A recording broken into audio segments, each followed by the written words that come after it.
രാസപ്രവർത്തന വേഗതയെ സ്വാധീനിക്കുന്ന ഘടകങ്ങൾ നമ്മൾ പറഞ്ഞു. അഭികാരങ്ങളുടെ സ്വഭാവം, ഗാഢത, അതുപോലെ ഖരപദാർത്ഥങ്ങളുടെ പ്രതല പരപ്പളവ്, താപനില, ഉൾപ്രേരകം ഇവയൊക്കെയാണ് രാസപ്രവർത്തന വേഗതയെ സ്വാധീനിക്കുന്ന ഘടകങ്ങൾ. അപ്പം നേരത്തെ അഭികാരങ്ങളുടെ ഗാഢത കൂടുമ്പോൾ തന്മാത്രകൾ തമ്മിലുള്ള കൂട്ടിമുട്ടലുകൾ കൂടും. അപ്പം അങ്ങനെ രാസപ്രവർത്തന വേഗത കൂടുമെന്ന് പറഞ്ഞു. ഇനി ഖരവസ്തുക്കൾ ഉൾപ്പെട്ട രാസപ്രവർത്തനത്തിൽ അവയെ ചെറു കഷ്ണങ്ങളായി മാറ്റുമ്പോൾ അല്ലെങ്കിൽ പൊടിച്ചുപയോഗിക്കുമ്പോൾ അവയുടെ പ്രതലപരപ്പ് കൂടുന്നതിനാൽ രാസപ്രവർത്തന വേഗതയും കൂടുന്നത്. ഖരവസ്തുക്കൾ നമ്മൾ രാസപ്രവർത്തനത്തിൽ അവയെ ചെറു കഷ്ണങ്ങളാക്കി മാറ്റുന്നുള്ളൂ. അപ്പൊ അങ്ങനെ പൊടിച്ചുപയോഗിക്കുമ്പോൾ അവയുടെ പ്രതല പരപ്പളവ് കൂടുന്നതുകൊണ്ട് അത് രാസപ്രവർത്തന വേഗതയെ കൂട്ടുന്നു.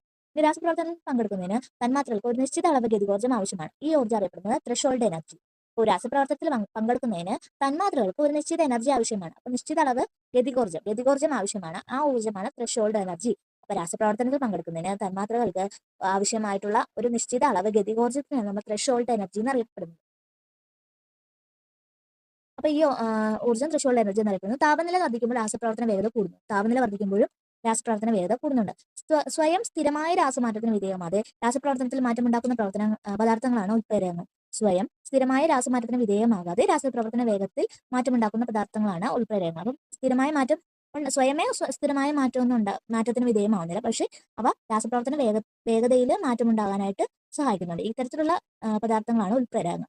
രാസപ്രവർത്തന വേഗത വർദ്ധിപ്പിക്കാൻ ഉപയോഗിക്കുന്ന ഉൾപ്രേരകങ്ങൾ അറിയപ്പെടുന്നത് പോസിറ്റീവ് ഉൾപ്രേരകങ്ങൾ എന്നാണ്. രാസപ്രവർത്തന വേഗത വർദ്ധിപ്പിക്കാൻ ഉപയോഗിക്കുന്ന ഉൾപ്രേരകങ്ങളാണ് പോസിറ്റീവ് ഉൾപ്രേരകങ്ങൾ. ഇനി രാസപ്രവർത്തന വേഗത കുറയ്ക്കാൻ ഉപയോഗിക്കുന്നതോ നെഗറ്റീവ് ഉൾപ്രേരകങ്ങൾ. രാസപ്രവർത്തന വേഗത കുറയ്ക്കാൻ ഉപയോഗിക്കുന്ന ഉൾപ്രേരകങ്ങൾ നെഗറ്റീവ് ഉൾപ്രേരകങ്ങൾ. ഉൾപ്രേരകങ്ങൾ എന്താണ്? സ്വയം സ്ഥിരമായ മാറ്റത്തിന് വിധേയമാവാതെ രാസപ്രവർത്തന വേഗതയിൽ മാറ്റമുണ്ടാക്കുന്ന പദാർത്ഥങ്ങളെയാണ് ഉൾപ്രേരകങ്ങൾ എന്നറിയപ്പെടുന്നത്. ഹൈഡ്രജൻ പെറോക്സൈഡ് വിഘടിച്ച് ജലവും ഓക്സിജനും ഉണ്ടാകുന്ന വേഗത കുറയ്ക്കാൻ ഉപയോഗിക്കുന്ന ഉൾപ്രേരകമാണ് ഫോസ്ഫോറിക് ആസിഡ് H2PO4.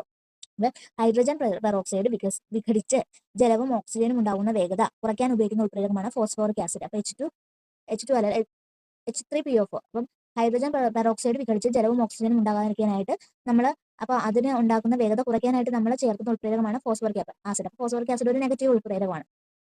രാസപ്രവർത്തന വേഗത കുറയ്ക്കാനായിട്ട് നമ്മൾ ഉപയോഗിക്കുന്നത്.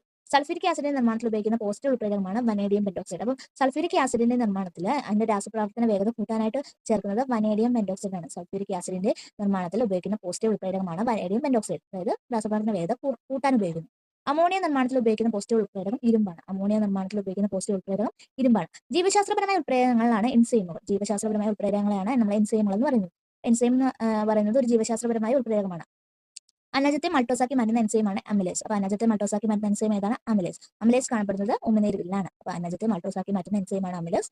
അമിലേസ് കാണപ്പെടുന്നത് ഉമിനീരിലാണ്. അപ്പൊ അതൊരു ജീവശാസ്ത്രപരമായ ഉൾപ്രേരകമാണ് എൻസൈമുകൾ.